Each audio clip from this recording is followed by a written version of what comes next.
সুন্দর হয়েছে না, দেখেন কতটা সুন্দর লোভনীয় দেখতে। কি ভূত আছেন সেখান থেকে এরকম কয়দিন থাকে জানি না, কি মেঘ, কোনো রোদ দূর কিচ্ছু নেই, সুন্দর আগুন জ্বলতেছে।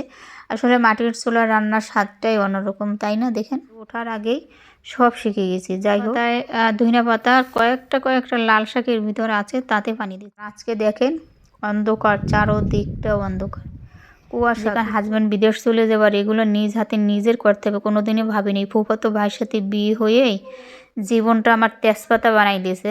শীত যেন এক উদাসী বাউল, হাতে নিয়ে একতারা বাজায় বৈরাগের সুর। শুভ সকাল বন্ধুরা, আসসালামু আলাইকুম। সবাই কেমন আছেন? আশা করি সবাই ভালো আছেন। আলহামদুলিল্লাহ আমিও ভালো আছি। বন্ধুরা, সকালবেলা উঠে যে চা বানাচ্ছি, চাটা দেখতে এত সুন্দর হয়েছে না, দেখেন কতটা সুন্দর লোভনীয় দেখতে। যাই হোক, চাটা খেয়ে বেরিয়ে পড়বো। আজকে এতটা শীত কি বলবো, একেবারে কোনো রোদ সূর্য কিছু দেখা যাচ্ছে না। আজকে এত শীত, সব থেকে আজকে। কালকে বলছিলাম যে কালকে শীত বেশি গেছে, গতকালকের থেকে মনে হচ্ছে আজকে আরও শীত বেশি, কোনো রোদ সূর্য কিছু নেই। যাই হোক, চাটা খেয়ে রেডি হয়ে নিলাম, রেডি হয়েও গেছি, প্রায় বোরকা পরে নিলাম। ঘরের ওখানে যাব, আর ঘরের ওখানে যাওয়া হয় না আজকে 3 দিন। সেই সোমবারে গেছিলাম, আর আজকে হচ্ছে শুক্রবার। তবে আজকের ভিডিওটা আপনারা আজকেই পেয়ে যাবেন, কারণ কালকে আমার কোনো ভিডিও করা নেই, সেই জন্য আজকের ভিডিও আজকেই দিয়ে দেব।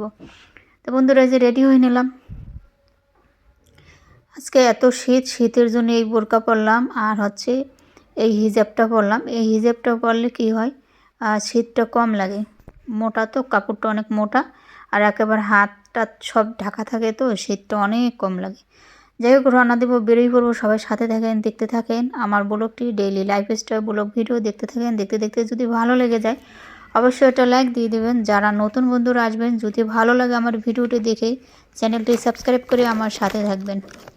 তা বন্ধুরা, চলে আসলাম। এই যে দেখেন জঙ্গলের ভিতর দিয়ে যাচ্ছি, জঙ্গলে চলে আসলাম আমি। আর এই জঙ্গলের এখান থেকে আজকে একজনকে ভূতে ধরছে। ভূত বলতে কিছু নেই বললে ভুল হবে, তবে এখানে আমি যেখান থেকে, মানে আমার পিছন সাইডে একটা কবরস্থান আছে, ওখানে নাকি কবরস্থানে তো আমি থাকি, আমি তো জানি যে পবিত্র কবরস্থান, কিন্তু এরা বলতেছে নাকি ওখানে কি ভূত আছেন, সেখান থেকে ধরছে। যাই হোক, দেখেন আমার চারপাশে কতটা জঙ্গল, একেবারে জঙ্গল দেশে বাড়ি করছি। একেবারে চারদিকে গাছপালা ভরা, আর কি কুয়াশা দেখতেই পাচ্ছেন, একেবারে অন্ধকার অন্ধকার। এই অন্ধকার আর কুয়াশায় আজকে চলে আসলাম ঘরের এই জায়গায়। করার কিছু নেই, আসতে হবেই। তা বন্ধুরা, আমি চলে আসলাম, আর এই যে বোরকা টোরকা খুলে নিয়েছি, চেঞ্জ করে নিয়েছি, নিয়ে তারপর জুতো খুলে একটা স্যান্ডেল করেছি। আর স্যান্ডেলটা কিন্তু আমি এখানে এনে রেখে দিয়েছি কাজ করার জন্যে। যাই হোক, এখন করব এখানে মাটি খুঁজতে হবে, কারণ হচ্ছে বীজ লাগাবো। আমি কালকে রাত্রে বীজে ভিজিয়ে রাখছিলাম, সারা রাত ভিজছে, সকালেও ভিজে গেছে। আর এখানে দেখেন কত সুন্দর মোরগ। গ্রামের দৃশ্যগুলো আসলে খুবই ভালো লাগে আমার কাছে। যাই হোক, মাটি খুঁজতে আসি, খুঁজে নিই, তারপর বিচি লাগাতে হবে। বিচিগুলো লাগিয়ে তারপর পানি দিতে হবে। 3 দিন পানি দেওয়া হয় না বন্ধুরা, 3 দিনে একেবারে গাছের গোড়া শুকিয়ে গেছে, সাদা হয়ে গেছে। গাছের গোড়া শুকিয়ে, মানে মাটি শুকিয়ে তারপর সাদা হয়ে গেছে। আজকে পানি দিতেই হবে। আর আজকে যদি আমি পানি দিই, দেখা গেল আর 3-4 দিনও পানি দিতে হবে না, কারণ হচ্ছে আজকে মেঘ, আরও এরকম কয়দিন থাকে জানি না, কি মেঘ, কোনো রোদ দূর কিচ্ছু নেই, সূর্য তো উঠে নেই সারাদিনও। যাই হোক, আমি কিন্তু বিচি লাগানো শুরু করে দেবো এখন। আর এই যে দেখেন, আমি কাপড় করে বিচিগুলো নিয়ে আসছি, কালকে রাত্রে ভিজিয়ে রাখছিলাম। এই যে দেখেন, কির বিচি আপনারা বললে জানান, যদি চিনতে পারেন কেউ কমেন্ট করে যেগুলো কিসের বিচি। যাই হোক, বিচি লাগানো শুরু করে দিলাম। বিচি লাগিয়ে তারপর আবার গাছে পানি দিতে হবে, সব গাছে পানি দেবো আজকে পানি দিয়ে গেলে আমার আর 3 দিন বা 4 দিনও আর আসতে হবে না। তাই সবাই সাথে দেখেন, দেখতে থাকেন। যারা এই পর্যন্ত আছেন একটা লাইক দিয়ে দিন। আর গ্রামের মাটির চুলায় রান্না, কাঠ দিয়ে দেখেন কি সুন্দর আগুন জ্বলতেছে। আসলে মাটির চুলার রান্নার স্বাদটাই অন্যরকম, তাই না? দেখেন। তা বন্ধুরা, এই যে বিচি পোতা শুরু করে দিলাম, বিচি টিচি বপন করে তারপর চলে যাব পানি আনতে। সবাই সাথে থাকেন, দেখতে থাকেন। 3টা বিচি আবার এদিকটা পুঁতে দিলাম, যে 3টা বিচি এখনও আছে, তা চিন্তা করলাম 3টা বিচি ওদিকে লাগিয়ে দিয়ে আসলাম। যাই হোক, সবাই সাথে থাকেন।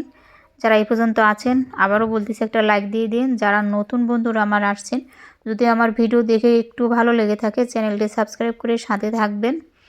আর যারা সবসময় দেখেন তাদেরকে অসংখ্য ধন্যবাদ, অনেক ভালোবাসা তাদের জন্য। তা বন্ধুরা সবাই লাইক দিবেন, বেশি ভালো লাগলে আমার ভিডিওটি শেয়ার করে দিবেন। পানি দিতে চলে আসলাম, কলসি ভরে পানি নিচ্ছি। গ্রামের মানুষের মতন হয়ে গেছি, গ্রামের জীবনযাপন যেরকম সেই রকমই হয়ে গেছে। আমি কিন্তু সেই বিয়ের পর থেকেই শহরে থাকি।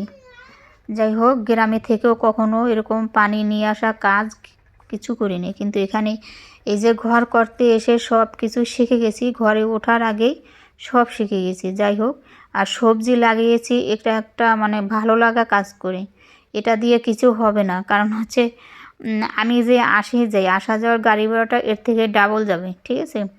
যাই হোক, পানি নিয়ে আসছিলাম সেই কল। আর আজকে হচ্ছে নদীতে পানি নেই, নদীতে ভাটি লেগে গেছে, সেই জন্য নদী থেকে আর পানি নিয়ে আসতেছি না। আর এদিকে আমাদের বাসার এদিকে রোয়া হয়ে গেছে, আবার কতক জায়গায় এখনও মানে ট্রাক্টর দিয়ে চৈতিছে, মানে রোপণ করবে, রোয়া রোবে নাকি।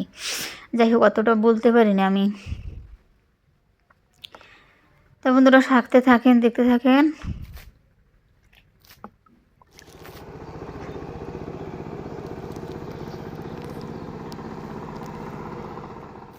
এখানে হচ্ছে আমি ধইনা পাতার কয়েকটা লাল শাকের ভিতর আছে, তাতে পানি দিচ্ছি।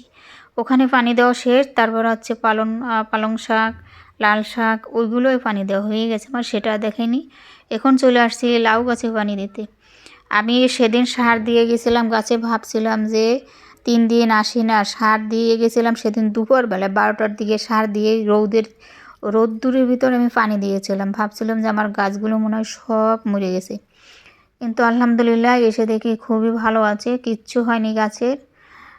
যে সার নাকি দিয়ে তারপরের দিন নাকি পানি দিতে হয়, সার দেওয়ার পরের দিন, কিন্তু আমি সার দিয়ে পানি দিয়ে গেছিলাম। আর আজকে দেখেন অন্ধকার, চারোদিকটা অন্ধকার, কুয়াশা, কিচ্ছু দেখা যাচ্ছে না। তার ভিতরে আসছি গাছে পানি দিতে, কারণ ওই যে বললাম 3 দিন পানি দিই নাই, গাছের গোড়া একেবারে মাটি শুকিয়ে গেছে। আর আজকে দিলে, আজকে যদি এরকম মেঘ আরও থাকে 3-4 দিনও আর আসতে হবে না ঘরের এখানে। অনেক কষ্ট হয়ে যায় একা বাসায় রান্নাবান্না করে তারপর এদিকে আসা। আর এখানে আসলে কিন্তু সেই সকালে আসলে কাজ করে পানি দিতে দিতে কিন্তু আমার সেই 1টা বেজে যায়, এরকম 12টা 1টা বেজে যায়। যাই হোক, সব জায়গায় পানি দেওয়া আমার হয়ে গেছে, এখন বাসায় চলে যাব। এই যে পানি দিয়েছি দেখেন, অনেক কলসি, 5 কলসি, 5টা একটা বোতল আছে 5 লিটারের, এগুলো একসাথে আনি, 5 কলসি পানি নিয়ে আসতে হয়, দিলে হয়ে যায়। এই যে সব জায়গায় পানি দেওয়া শেষ, কমপ্লিট পানি দেওয়া, বাসায় চলে যাব। আর এই যে পালং শাকগুলো কট্টুক হয়েছে দেখেন, জীবনের ফার্স্ট লাগাইছি, জীবনের প্রথম লাগাইছি। এত কষ্ট করতে হবে, এরকম সবজি লাগাবো, পানি টানতে হবে, কখনোই ভাবিনি। যেখানে হাজব্যান্ড বিদেশ চলে যাবার, এগুলো নিজ হাতে নিজের করতে হবে, কোনো দিনই ভাবিনি। ফুফাতো ভাইয়ের সাথে বিয়ে হয়েই জীবনটা আমার তেজপাতা বানাই দিয়েছে। হ্যাঁ, এরকম তেজপাতা বানাই দেবে জানলেই ফুফাতো ভাইয়ের সাথে বিয়ে করতাম না, যে এরকম রেখে বিদেশ যেয়ে থাকবে সেই কত বছর। আর আমার ঘর করা লাগবে, মেয়ে বিয়ে দেওয়া, যত কাজ আছে সব একার করতে হবে। সেটা যদি আমি আগে বুঝতাম, এই ফুফাতো ভাইয়ের সাথে আমি বিয়ে বসতাম না। যাই হোক, বিয়ে বয়ে ফেসে গেছি। আর এদিকে অনলাইন থেকে গাছ নিয়ে আসছিলাম, দেখেন সেই গাছ, এই ভিডিও কিন্তু আমি একটা দিয়েছিলাম অনলাইনের, আম গাছ, তারপর লিচু গাছ, অনেকগুলো গাছ নিয়ে আসছিলাম। দেখেন সেই গাছ লাগানোর পরে একটা মরে গেছে, পাতা মাথা শুকিয়ে সব শেষ, আরও একটা শুকিয়ে গেছে। এই যে দেখেন, এইটা বাঁচতে পারে, কিন্তু গাছটা এখনও কাঁচা আছে, কিন্তু পাতাগুলো একবারে শুকিয়ে গেছে। যাই হোক, বাসার দিকে রওনা দিছি, বোরকা টোরকা পরে, দেখতেই পেলেন আপনারা। এখন বাসায় চলে যাব। আর এদিকে হচ্ছে কি নতুন বছর উপলক্ষে পিকনিক করছে ওরা পোলাপাইনে। আর এই ইটগুলো নিয়ে ওরা পিকনিক করে সেই জঙ্গলের ভিতরে ফালাই থইছে, যে বাড়ি থেকে পানি নিয়ে আসলাম ওরা আবার নিয়ে গেছে, সেখান থেকে আমি আবার বয়ে বয়ে নিয়ে আসলাম। 18 পিস ইট আছে এখানে, 18টা ইট বুঝেন আনতে আমার 3টা করে আনছি, 3টা 4, তারপর 4 পিস করে নিয়ে আসছি, সবগুলো আনা হয়ে গেছে। এই যে দেখেন এতগুলো ইট, ওরা যখন নিয়েছে ইটগুলো তাহলে ঘরের ভিতরে ঢুকাইতে হবে না, তা রাখে নাই, সে জঙ্গলের মধ্যে ফেলাই রাখছে, পাশে আর একবারই নিয়ে গেছে। যাই হোক, বাসায় যেয়ে তারপর কথা হচ্ছে। তা বন্ধুরা বাসায় চলে আসছি। বাসায় আর প্রতির থেকে আমার ভাইয়ের বাসা থেকে, ভাই বলতে আমাদের ঘরে যে কাজ করছে মিস্ত্রি, ও আমাকে সব সময় আপু বলে ডাকে। তা ওরা আবার ওই যে ধান মানে ভাঙ্গাইছে হচ্ছে কালকে বলে না, আজকে সকালেই পোলাও চাল এই যে দেখেন কতটা ছোট, দেশি পোলাও চাল নাকি বাজারের থেকে একেবারে ছোট, এত ছোট ছোট চাল। তা বলতেছিল আপা বাসায় যাওয়ার সময় 1 কেজি চাউল নিয়ে যান, 20 কেজি চাউল নাকি হয়েছে, আর 1 কেজি দেবে আমার মেয়ে আসলে। যাই হোক চালটা নিয়ে আসলাম, নিয়ে এসে যে তারপর রেখে তারপর ভাতটা বসিয়ে দিয়েছি। আর এদিকে হচ্ছে বিড়ালের জন্য মাছ সেদ্ধ হয়ে গেছে আমার, এই যে দেখেন ওকে এখন খেতে দিব। আর হচ্ছে কি গরম ধোয়া উঠতেছে, ওর মাছ রেডি। আর দেশের জন্য আসার পথে মাছ নিয়ে আসতে চাইলাম, তার দুপুর হয়ে গেছে, আজকে শুক্রবার, সেজন্য আর যাওয়া হয়নি বাজারে, বাসায় চলে আসছি। কালকে সকালে যাব বাজারে। তা বন্ধুরা সবাইকে জুম্মা মোবারক, সেটা তো বলা হয়নি, আজকে শুক্রবার। যারা এখন আছেন আমার ভিডিওটা দেখতেছেন ধৈর্য ধরে, সবাইকে জুম্মা মোবারক। তো বন্ধুরা বিড়াল খাওয়ার জন্য চলে আসছে, গরম খেতে পারতেছে না, খাবে একটু পরে, গরম হইলে খায় না, দাঁড়াই থাকে, সবই বুঝেও। তা বন্ধুরা আজ এই পর্যন্ত, আল্লাহ হাফেজ।